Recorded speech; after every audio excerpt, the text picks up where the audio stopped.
Olá, caros colegas. O meu nome é Sónia Junqueira e estou a representar o projeto Palavra-Chave, um novo manual de português da Porta Editora para o 7º ano de escolaridade. Neste webinar vamos falar sobre o domínio da gramática e vamos abordar mais especificamente algumas questões relacionadas com funções sintáticas, sendo que o nosso objetivo é apresentar estratégias que possam ajudar a esclarecer algumas dúvidas que os alunos apresentam. Em primeiro lugar, vamos falar sobre o predicativo de sujeito, que é uma função sintática que os alunos ainda confundem muito facilmente com o complemento direto. E vamos então apresentar algumas estratégias que podem ser úteis para ajudar os alunos a ultrapassar as suas dificuldades. A primeira é o conceito de verbo copulativo.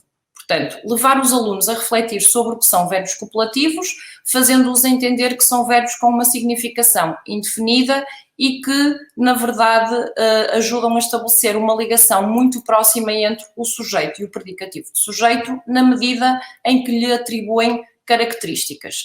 Essas características podem ser variadas, podem ser qualidades, podem ser localização, e vemos aqui 3 exemplos que demonstram isso mesmo. Na frase "o Francisco é engenheiro informático", o predicativo do sujeito consiste numa característica do sujeito.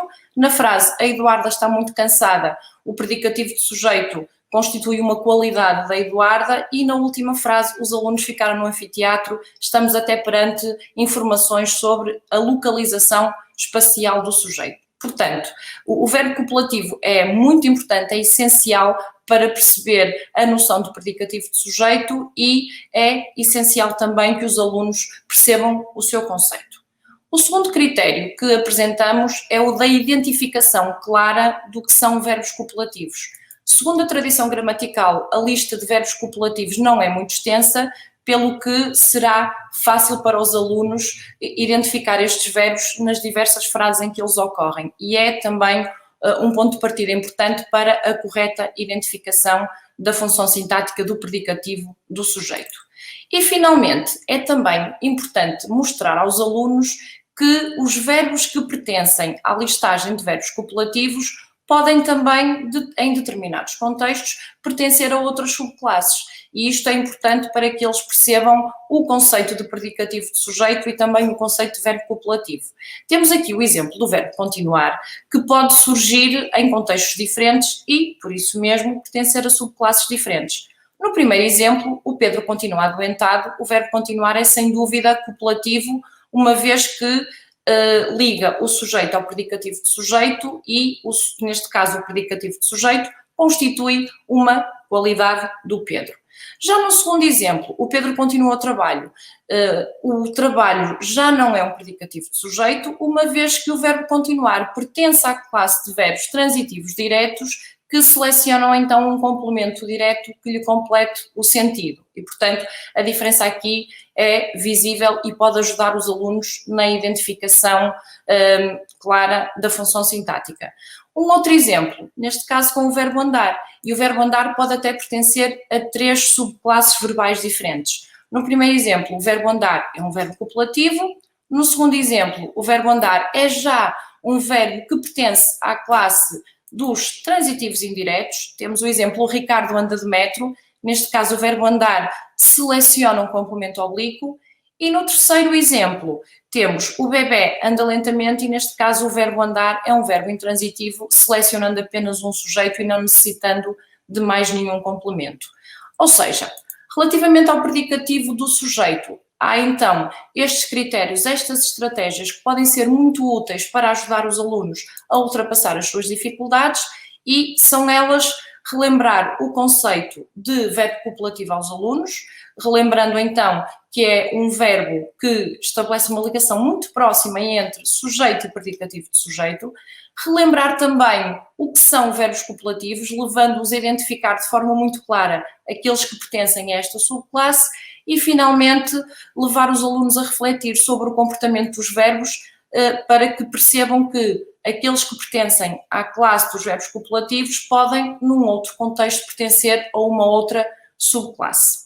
Passamos agora a uma outra função sintática, o complemento oblíquo, que é também uma função sintática que gera por vezes dúvidas nos alunos. E à semelhança do que fizemos relativamente ao predicativo de sujeito, começamos por identificar aqueles que são os verbos que selecionam esta função sintática. Neste caso, são verbos pertencentes à subclasse dos verbos transitivos indiretos e é muito importante que os alunos entendam que estes verbos são regidos de proposição. Aqui abaixo tem vários exemplos de verbos transitivos indiretos que selecionam complemento oblíquo e, como podem verificar, todos eles estão acompanhados de proposição e há até verbos que são regidos de mais do que uma proposição mediante o contexto. Portanto, é então essencial esta noção de proposição que introduz esta função sintática, contudo, é também importante mostrar aos alunos que há uma exceção e que consiste nos casos em que o complemento oblíquo pode ser desempenhado apenas por um advérbio. Temos aqui mais 3 exemplos. Na primeira frase, o Filipe apaixonou-se pela Rita. Nós temos um complemento oblíquo introduzido pela preposição por. Em a Matilde vai à escola, a preposição a. Já no último exemplo, se repararem, os rapazes entraram ali, o complemento oblíquo já não é desempenhado por um constituinte introduzido por preposição, mas apenas por um advérbio. Portanto, é uma exceção que confirma a regra. O complemento oblíquo deve então ser introduzido por uma preposição. Um erro muito comum dos alunos é também a confusão que fazem entre complemento oblíquo e complemento indireto, dado que são 2 funções sintáticas que são selecionadas por verbos pertencentes à mesma subclasse, os transitivos indiretos. Nestes casos, o que nós sugerimos é que procedam à substituição pronominal para que entendam que estamos perante ou um complemento oblíquo ou um complemento indireto. No caso do complemento indireto, é possível substituí-lo por um pronome na sua forma lhe no singular ou lhes no plural. E temos aqui exemplos disso, por exemplo, na frase o Luís telefonou à Ana, é possível substituir o complemento indireto pela forma pronominal lhe e resulta a frase o Luís telefonou-lhe. Já nos exemplos abaixo, não é possível proceder a esta substituição pronominal, uma vez que estamos perante complementos oblíquos. O Luís acreditou na Ana e o Luís assistiu a um concerto, são frases que não admitem essa substituição pronominal, pois não podemos dizer o Luís acreditou-lhe ou o Luís assistiu-lhe. Portanto, esta é mais uma estratégia para ajudar os alunos na identificação desta função sintática. Relativamente ainda à questão da substituição pronominal, será que podemos então dizer aos alunos que o complemento oblíquo não admite qualquer substituição pronominal? Já não. Portanto, há alguns casos em que isso é possível, contudo, os pronomes utilizados são pronomes muito específicos, ou os pronomes pessoais na sua forma tónica, ou os pronomes demonstrativos, isto, isso, aquilo. É também importante realçar e salientar junto aos alunos que, independentemente de se tratar do pronome pessoal na sua forma tónica ou de um pronome demonstrativo, este tem de ser sempre precedido de preposição e isto é muito importante. Nas frases abaixo nós podemos perceber exatamente isso. A Rita casou-se com o Vasco. Quando procedemos à substituição pronominal, resulta na frase a Rita casou-se com ele. Temos então a forma tónica do pronome pessoal ele e temos a preposição simples com. Nas restantes frases temos então mais pronomes, ou pessoal tónico ou demonstrativo, mas podemos ver a contração da preposição com esses pronomes, resultando formas como nela, disso ou disto. De qualquer forma, o que é importante é realçar que estes pronomes devem ser sempre antecedidos de preposição. Isto é essencial. Fazendo então uma síntese do que vimos até ao momento relativamente ao complemento oblíquo, o que é que podemos utilizar, que critérios podem ser usados na sua identificação? Primeiro, que verbos selecionam o complemento oblíquo, identificando-os como sendo verbos que pertencem à subclasse de verbos transitivos e indiretos. Depois, fazer a distinção dentro desta subclasse daqueles que selecionam complemento oblíquo e daqueles que selecionam complemento indireto.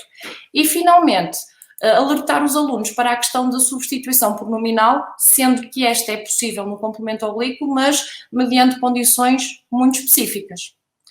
Passamos agora ao terceiro ponto, relativo às funções sintáticas, e vamos falar um bocadinho de pronomes que podem desempenhar a função sintática de complemento direto ou de complemento indireto, mediante o contexto, mas são pronomes que apresentam as mesmas formas e daí as dúvidas que muitas vezes surgem.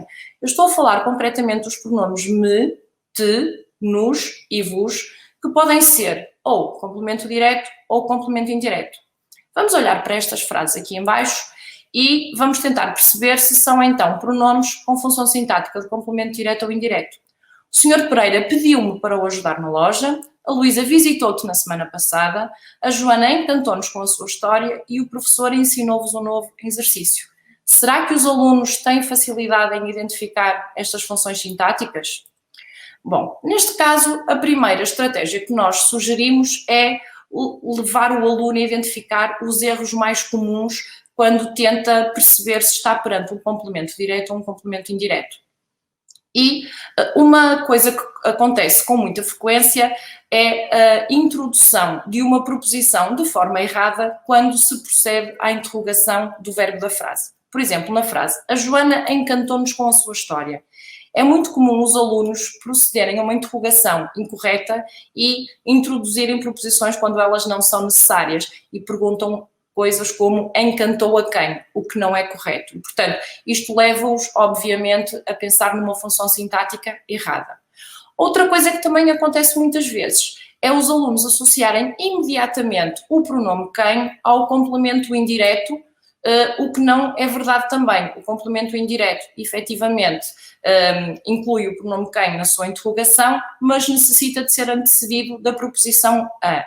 E, portanto, nestes dois casos nós estamos perante erros muito comuns, mas que levam então os alunos a terem dúvidas e a apresentarem dificuldades na identificação destas funções sintáticas.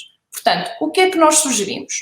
O que nós sugerimos é que haja uma substituição pronominal, ou seja, vamos substituir os pronomes que já existem na frase, mas pelos seus correspondentes da terceira pessoa, ou do singular ou do plural. E então o que é que vai acontecer?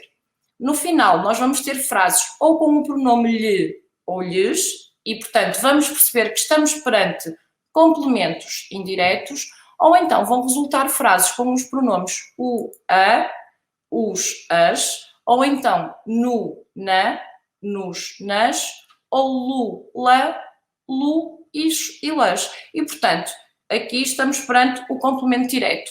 Esta substituição pronominal pelas formas correspondentes da terceira pessoa não gera dúvidas aos alunos e leva-os então a perceber de forma muito clara qual é a função sintática que os pronomes desempenham. Podemos ver o exemplo disso mesmo nas frases que lemos há pouco. E se repararem, através da substituição pronominal pelo pronome de terceira pessoa, percebemos então que na frase 1 e na frase 4 estamos perante complementos indiretos, já na frase 2 e na frase 3 o que tínhamos eram complementos diretos. Portanto, esta técnica é uma mais-valia para os alunos e ajuda-os então a perceber de forma clara qual a função sintática desempenhada pelos pronomes. Portanto, relativamente a esta questão dos pronomes pessoais, a nossa sugestão é então que, em primeiro lugar, haja um reconhecimento daqueles que são os erros mais comuns por parte dos alunos na identificação das funções sintáticas desempenhadas por pronomes pessoais idênticos e, por fim, que haja uma substituição desses mesmos pronomes pelos seus correspondentes da terceira pessoa, quer do singular, quer do plural. Esperamos que tenham gostado do webinar, esperamos que tenha sido útil. Posteriormente será enviada alguma documentação relativamente a este webinar, bem como alguns exercícios para que possam colocar em prática com os vossos alunos. Muito obrigada pela atenção e até breve.